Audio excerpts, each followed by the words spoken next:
රුපියල් 25000ට වඩා අඩු ප්‍රයිස් රේන්ජ් එකේ තියෙන මේ වෙනකොට ලෝකෙ රිලීස් වෙලා තියෙන හොඳම ස්පෙක් ෂීට් එකත් එක්ක ආපු ඩිවයිස් එක තමයි Xiaomi සමාගමේ Redmi 9 කියන්නේ. එහෙනම් වෙඩි කතා නැතුව අපි යමු වීඩියෝ එකට.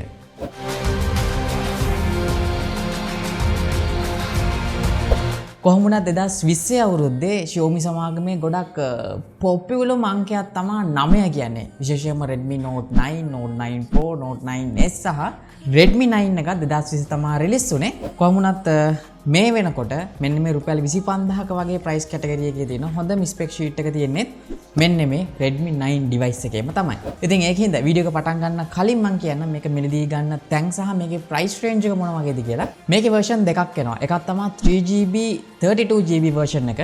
ඒ වගේම 4GB 64GB version එක. 3GB 32GB version එක වෙන්නේ රුපියල් 24999ක්.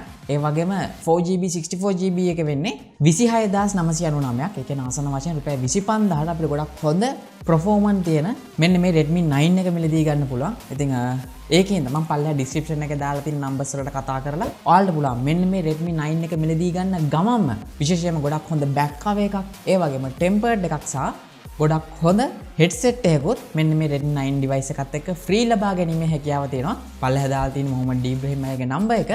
ඉතින් මතක ඇතුව පුළුවන් තරම් ඉක්මනට මේක order කරගන්න. මොකද ඔයාලා දන්නවා ඇති මේ වෙනකොට phone shop වලට කතා කරත් device එනවා විතරයි පේන්නේ. හොයාගන්නවත් නැහැ. උණු කැවුම් වගේ විකින device එකක් තමයි මෙන්න මේ Redmi 9 කියන්නේ. ඉතින් වැඩි කතා නැතුව අපි මුලින්ම මෙන්න මේ device එක unbox කරගෙන බලමු. box එකේ ඇතුලේ මොනවද තියෙන්නේ කියලා. මම මේ විදිහට ටිකොලේ අයින් කරගන්න.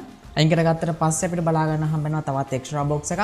ඒක අපිට බලා ගන්න හම්බ වෙනවා SIM remover tool එක, paperwork සහ මේකට ආපු back cover එක. මේකේ back cover එක black වලින් ඇවිල්ලා තියෙන්නේ. සාමාන්‍යයෙන් එන transparent color එකක් නෙමෙයි. ඒ වගේම අපේ device එක තියෙනවා. මම දැනට පැත්තකින් තියාගන්න. ඒත් එක්කම USB type C cable එකක් සහ box එකේ ඇතුලේ බලා ගන්න හම්බ වෙන්නේ 10 watt charger එකක්. හැබැයි මෙන්න මේ 10 watt charger එක තිබ්බත් මෙන්න මේ Redmi 9 device එක 18 watt fast charging support කරනවා. ඉතින් ඒකින්ද ඔයාලා ළඟ fast charger එකක් තියෙනවා නම් ගොඩක් ඉක්මනටම මෙන්න මේ device එක අපිට charge කරගන්න පුළුවන් වෙනවා. හරි. දැන් අපි device එක අතට ගමු. මගේ අතට අද හම්බෙලා තියෙන්නේ මේකේ carbon grey කියන version එක. මොකද ඔයාලට මේක ලංකාවේ colors තුනකින් මිලදී ගන්න පුළුවන්. විශේෂයෙන්ම මේක sunset purple සහ ocean green color වලින්. කොහොම වුණත් මෙන්න මේ carbon grey එක නම් මාරම ලස්සනක් තියෙන්නේ. හැබැයි මෙන්න මේ Redmi 9 එක සම්පූර්ණයෙන්ම ඩිසයින් කරලා තියෙන්නේ ප්ලාස්ටික් වලින්. මේක අපිට බලා ගන්න හම්බෙන්නේ නැහැ පොලිකාබනේට් බෑක් එකක්. normal ප්ලාස්ටික් වලින් තියෙන්නේ. ඒ වගේම බෑක් එකේ ගොඩක් හොඳ ටෙක්ස්චර් එකක් තියෙනවා. ඉතින් ඒකෙන්ද මෙන්න මේ device එක පාවිච්චි කරනකොට fingerprint නම් බෑක් එකේ රැඳෙන්නේ නැහැ. ඉතින් ඒකෙන්ද බෑක් cover එකක් පාවිච්චි කරා හෝ නැත ගොඩක් හොඳ matte finish එකක් තමයි මෙන්න මේ Redmi 9 එකේ බලා ගන්න පුළුවන් වෙන්නේ. ඒ වගේම device එකේ පල්ලෙහා Redmi logo එක සහ certification තියෙනවා. ඒ වගේම device එකේ උඩ එක දිගට පල්ලෙහාට arrange කරපු camera setup එකක් තියෙනවා. ඒක වටේට තවත් රවුමක් ඔයාලට පේනවා ඇති. ඔයාලට මතක නම් මෙන්න මේ වගේ design එකක් තමයි Redmi X2 එකෙත් අපිට බලා ගන්න හම්බුනේ. ඉතින් එහෙම බලනකොට ගොඩක් අය සඳහන් කරනවා Redmi X2 Lite version එක කියලා මෙන්න මේ Redmi 9 එක. ඒ වගේම device එකේ උඩ අපිට බලා ගන්න හම්බ වෙනවා noise cancellation microphone එක සහ Xiaomi ලාගේ සුපුරුදු IR blaster එක. ඒ වගේම device එකේ දකුණු පැත්තේ තමයි power button එක සහ volume keys තියෙන්නේ. ඒ වගේම device එකේ වම් පැත්තේ SIM tray එක තියෙනවා. මේක 3 card slot එකක්, SIM දෙකක් සහ SD card එකක් එකපාර පාවිච්චි කරන්න පුළුවන්. storage එක මදි කියලා හිතනවනම් ඒ වගේම device එකේ පල්ලෙහාට ආවොත් 3.5mm headphone port එක, ඒ වගේම main microphone එක සහ USB type C port එක වගේම single speaker එකක් තමයි බලා ගන්න හම්බෙන්නේ. මේක dual speaker එකක් නෙමෙයි තියෙන්නේ. කොහොම වුණත් මේකේ තියෙන plastic build එකක් වුණාට අපිට display එක බලා ගන්න පුළුවන් Korean Gorilla Glass 3 කියන protection එකෙන්. ඒ වගේම තමයි මම අර කලින් කිව්වා වගේ මෙන්න මේ වගේ රුපියල් 25000 segment එකේ තියෙන අනිත් competitor brand එක සාපේක්ෂව සංසන්දනය කරොත් සමහර කම්පැනි වල රුපියල් 40000ටවත් නැති ගොඩක් හොඳ ඩිස්ප්ලේ එකක් තමයි අපිට මේකේ බලා ගන්න හම්බෙන්නේ. මොකද මේකේ අපිට බලා ගන්න පුළුවන් අඟල් 6.5යි 3ක full HD plus IPS LCD panel එකක්. මම කලින් රිවිව් කරපු ගොඩක් device වල අපිට බලා ගන්න හම්බුණා TFT panel. ඒ වගේම ඒවා ටිකක් මිලෙන් අධිකයි සහ අපිට ඒකේ බලා ගන්න හම්බෙන්නේ HD plus display එකක්. හැබැයි මේකේ අපිට full HD display එකක් සහ IPS panel එකක් තියෙනවා. ඒත් එක්කම මේකේ අපිට අඟලකට PPI අගය 395ක් වගේම 89.8ක screen to body ratio එකක් සහ 400 nits brightness level එකක් තමයි අපිට මේකේ බලා ගන්න පුළුවන් වෙන්නේ. මම අර කලින් කිව්වා වගේ full HD කියන්නේ අපිට මේකේ බලා ගන්න හම්බ වෙනවා 2340යි 1080 කියන රෙසොලූෂන් අගය.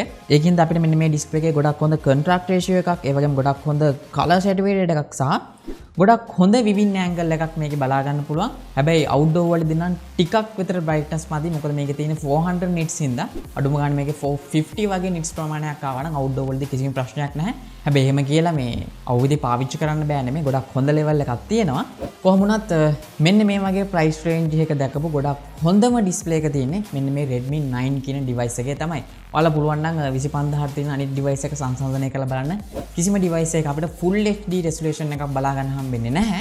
ඒ වගේම තමයි මෙන්න මේ ප්‍රයිස් රේන්ජ් එකේ තියෙන ගොඩක් හොඳ බැටරි එකකුත් මෙයාලා මේකට දාන්න අමතක කරලා නැහැ. මොකද මේක අපිට බලා ගන්න පුළුවන් මිලිඇම්පියර් 5020ක 18 watt fast charging support කරන බැටරි එකක්. හැබැයි අර මලින් කලින් කිව්වා වගේ box එක ඇතුළේ නම් එන්නේ 10 watt charger එකක්.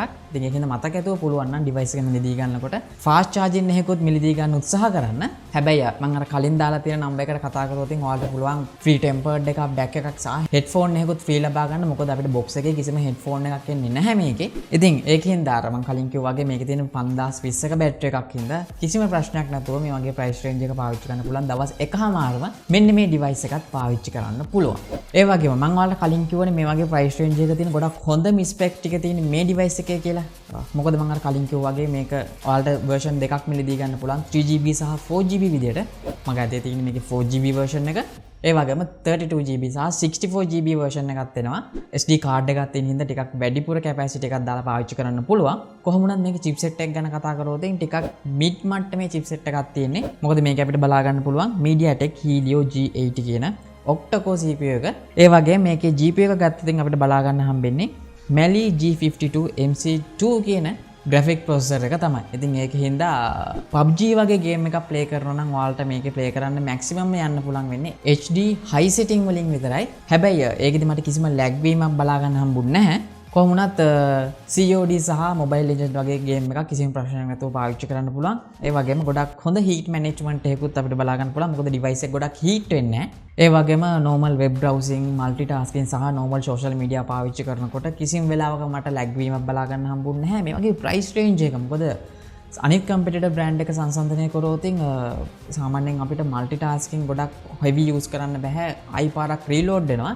හැබැයි මේකදී අපිට ඒ වගේ reload එකක් බලා ගන්න හම්බුන්නේ නැහැ. ඒ app එක background එකේ ඒ විදිහටම run කරගෙන open වෙනවා බලා ගන්න පුළුවන්. ඉතින් ඒකින්ද performance wise ගත්තොත් මේ price range එකේ තියෙන bestම performance එක හම්බුනේ මෙන්න මේ Redmi 9 කියන device එකේ විතරමයි. ඒ වගේම මේකේ software part එකට આવතින් අපිට බලා ගන්න පුළුවන් latest Android 10 වල base වෙච්ච මෙයාලගේම MIUI 11 එක. ඉතින් ඒ වගේම මේක ගොඩක් ලස්සන කැමරා setup එකක් තියෙන හින්දා අපි මේකේ කැමරා ගැන කතා කරමු. ඔයාලට පේනවා ඇති මේකේ back එකේ කැමරා හතරක් තියෙනවා. ඉතින් මේක අපිට උඩින්ම බලා ගන්න පුළුවන් 8 megapixel ultra wide sensor එක. මේක අංශක 118ක් cover කරනවා. ඒ වගේම megapixel 13ක main sensor එක සහ 2 megapixel depth sensor එක වගේම මෙන්න මේ side එකේ තියෙන 5 megapixel macro sensor එක. ඉතින් කොහොම වුණත් මේකේ කැමරා එක ගැන කතා කරොත් මේ වගේ price range එකට තියෙන average මට්ටමේ කැමරා performance එකක් තමයි මෙන්න මේ Redmi 9 එකේ බලා ගන්න පුළුවන් වෙන්නේ. ඔයා ගොඩක් ලොකු දේවල් නම් expect කරන්න එපා.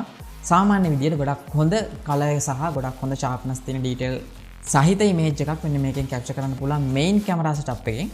හැබැයි මේකේ low light performance ගත්තොත් නම් මට නම් ගොඩක් අඩු මට්ටමක තියෙන්නේ. හැබැයි price range එකත් එක්ක සාපේක්ෂව ගොඩක් හොඳයි. ඒ වගේම මෙන්න මේ display එකේ අපිට බලා ගන්න හම්බෙනවා dot drop notch එකක්. සාමාන්‍ය විදිහට කිව්වොත් water drop notch එකක්. ඒකේ තමයි අපිට මේකේ selfie කැමරාව බලා ගන්න හම්බෙන්නේ. මොකද මේක අපිට හම්බෙනවා 8 megapixel selfie camera එකක්. ඒකත් aperture එක 2.0 යන. ඉතින් මේකෙත් අපිට ගොඩාක් ලොකු විශේෂ දේවල් නම් බලා ගන්න හම්බෙන්නේ නැහැ. price range එකට සාපේක්ෂව 8 megapixel හින්දා average මට්ටමේ selfie එකක් අපිට මේකෙන් capture කරන්න පුළුවන්. කොහොමවත් මේකේ rear සහ front එක ගත්තොත් 1080 30 fps විතරයි වීඩියෝ එකක් shoot කරන්න පුළුවන් වෙන්නේ. ඒ වගේම මේකේ biometrics පැත්ත ගත්තොත් face unlock පහසුකම තියෙනවා. ඒ වගේම ගොඩක් fast වැඩ කරන fingerprint sensor එකක් තියෙනවා. මේ fingerprint sensor එකෙත් මම පොඩි අකමැති දෙයක් තියෙනවා. Note 8 Pro එකේ වගේම කැමරා එකට පල්ලෙහෙම මෙන්න මේ fingerprint sensor එක තියෙන හින්දා අලුතින් මේ device එක පාවිච්චි කරන කෙනෙක්ට මුලින්ම මෙන්න මේ කැමරා sensor එක උඩ තමයි අත තියෙන්නේ. හැබැයි ටික දවසක් පාවිච්චි කරනකොට නිකම්ම fingerprint sensor එකට ගිහිල්ලා කැමරා එකට ටච් නොවි මේක අන්ලොක් කරගන්න පුළුවන්. ඉතින් ඕවරෝල් මෙන්න මේ ඩිවයිස් එක ගැන කතා කරොත් මේකේ අපිට ගොඩක් හොඳ ඩීසන්ට් කැමරා සෙටප් එකක් තියෙනවා. මේ වගේ ප්‍රයිස් රේන්ජ් එක තියෙන යන්න පුළුවන් හොඳම ඩිස්ප්ලේ එක තියෙනවා. සහ දවස් එකමාරක් විතර පාවිච්චි කරන්න පුළුවන් බැටරි එකක් එක්ක මේ වගේ ප්‍රයිස් රේන්ජ් එක දැක්ක ගොඩක් හොඳම ස්පෙක් ෂීට් එක තියෙනෙත් මෙන්න මේ Redmi 9 කියන ඩිවයිස් එකේමයි. හැබැයි මෙයාලට තව රුපියල් 2000-3000ක් වැඩි කරලා පොලිකාබනේට් වගේ බැක් එකක් දැම්මනම් මේක තවත් ගොඩක් හොඳ මිලකට අලෙවි කරගන්න පුළුවන් වෙනවා කියලා මට නම් හිතෙනවා. හැබැයි මේකත් එක්ක හම්බෙන ෆ්‍රී බැක් කවර් එක පාවිච්චි කරනවා නම් මං කියන බොක්ස් එකේ ඇතුලේ නේ එක නෙමෙයි අර ඉබ්‍රහීම් අයගේ මිලදී ගත්තොතින් හම්බෙන බැක් කවර් එක පාවිච්චි කරලා තින් හීරෙන් නැතුව පාවිච්චි කරන්න පුළුවන්. මොකද මේකට එයාගේ මිලදී ගත්තොත් ෆ්‍රී බැක් කවර් එකක් ෆ්‍රී ටෙම්පර්ඩ් එකක් සහ හෙඩ්සෙට් එකකුත් නොමිලේ හම්බෙන හින්දා. ඉතින් ඔයා මොකද හිතන්නේ මෙන්න මේ Redmi 9 ඩිවයිස් එක ගැන? මං හිතන්නේ මේක දැනටමත් පාවිච්චි කරනවා ඇති. මොකද දැන් මේක රිලීස් වෙලා ආසන්න වශයෙන් දවස් 4ක් වගේ වෙනවා. ඉතින් මේක පාවිච්චි කරනවා නම් මතක ඇතුව ඔයාලගේ එක්ස්පීරියන්ස් එකක් පල්ලා කමෙන්ට් එකක් දාන්න. ඒ වගේම මේ වීඩියෝ එක බලන්න පළවෙනි පාරට නම් ඔයාලට පුළුවන් පල්ලා තියෙන රතු පාට subscribe button එක press කරලා subscribe වෙන්න වගේම ඊට හැපැත්තේ තියෙන bell icon එක press කරොත් තමයි මේ වගේ දාන හැම වීඩියෝ එකක්ම හැමෝටම කලින් ඔයාලට බලා ගන්න පුළුවන් වෙන්නේ. එහෙනම් මගේ නම නලින්ද SL photo විසින් අපි හම්බෙමු ඊළඟ වීඩියෝ එකේ.